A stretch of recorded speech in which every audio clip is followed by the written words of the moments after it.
tutorial will show you how to perform a conformational analysis of the various conformations of normal pentane. Make sure we're using MM+ as usual. What we do is we draw 5 carbon atoms, 1, 2, 3, 4, 5. Build this to get pentane. And now the appropriate torsional angles to vary in a conformational analysis are this one here, which we will select and call tor 1,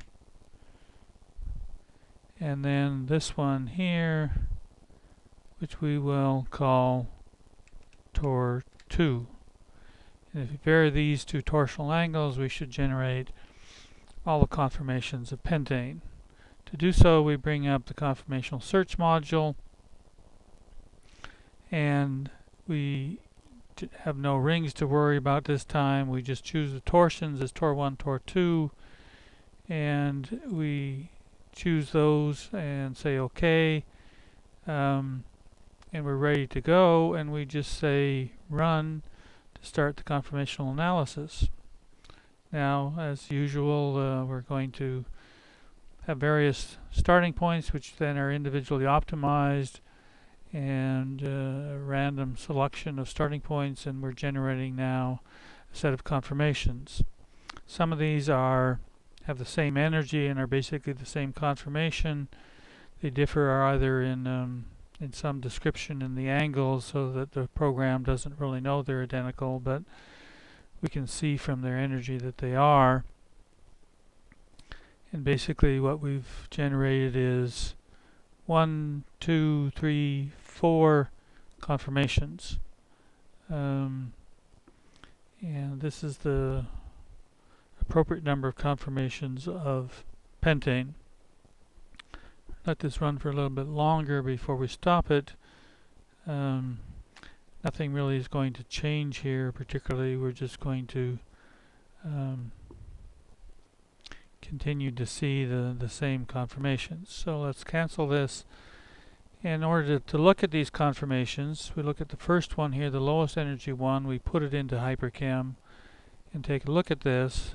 This is the all trans configuration, that each dihedral angle is trans. This is trans to this carbon atom here. The two methyl groups are trans, and this is the all trans or anti configuration, anti-anti. Each bond of the two bonds is an anti configuration. The next one here, if we put it into HyperChem, look at this. This is got one bond, this one here. If we look along it, it's gauche. Whereas the other bond, if we look along this bond, it's trans or anti. So this is the anti-gauche conformation of of pentane rather.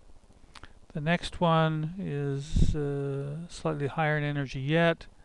And if we look at this one is the gauche-gauche, because in each bond, this bond has the two carbons gauche to each other, and the same with this bond, gauche.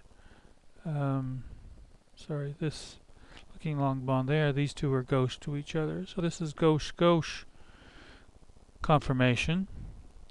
And the final one is somewhat higher here, and a couple of kilocalories higher.